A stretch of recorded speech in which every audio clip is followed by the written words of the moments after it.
The Hamilton County School Board juggles discussions over a permanent leader and the district, as well as school bus contracts. Good evening. I'm Kim Chapman. And I'm Calvin Sneed. Board members met with a superintendent search firm this afternoon. That's right. Let's go live now to Stephanie Anastasi with a progress report on that search. Stephanie. Kim and Calvin, that meeting with Coleman Liu and Associates, the search firm to find the next superintendent, wrapped up about 30 minutes ago. Board members had the chance to hear from Coleman Liu about what they did during their day today. Now, Coleman Liu President Ken Carrick said he spent the day out in the community talking to stakeholders and looking at campuses, some of the school campuses in our area, to get a feel about what they're going to put on that job description when they post it across the country for the superintendent job in Hamilton County. Now, earlier this morning, we had a chance to speak with the president of Coleman Liu. The timeline got pushed back a bit because of the unfortunate incident that you had in the county, because we were scheduled to come for the strategic planning session that was going to be earlier. It now got pushed off.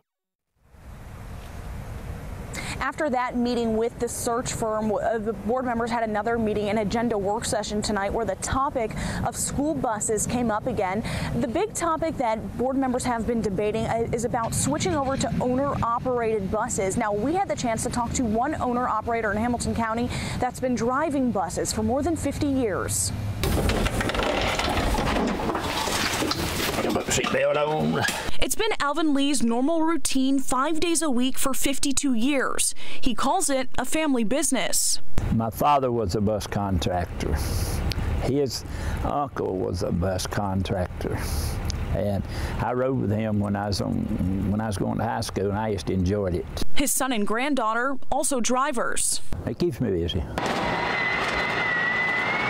Lee believes there are benefits to being an owner-operator. I think it's an independent driver that we take care of our kids better.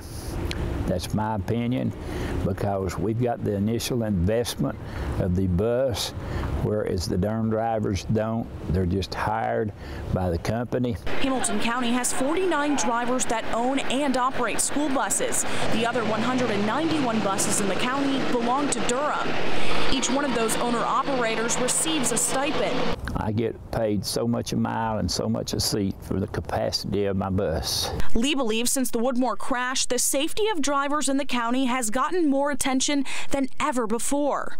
Speaking of safety, Lee showed us these cameras he added to his bus about 10 years ago. You can't drive a bus and watch kids. You got to keep your eye on the road. You got to be alert to keep accidents down. School board members have said they decided to use Durham years ago because it was cheaper, but with a new spotlight on safety, we do a better job because of our investment that we got in it, and we love kids, most of us that's doing it. Some of those owner-operator bus drivers came to the meeting today to hear the discussion from board members. Now in Hamilton County, owner-operators are only allowed to own one school bus. Board members want to change that, among other things, to help make the job of being an owner-operator more attractive.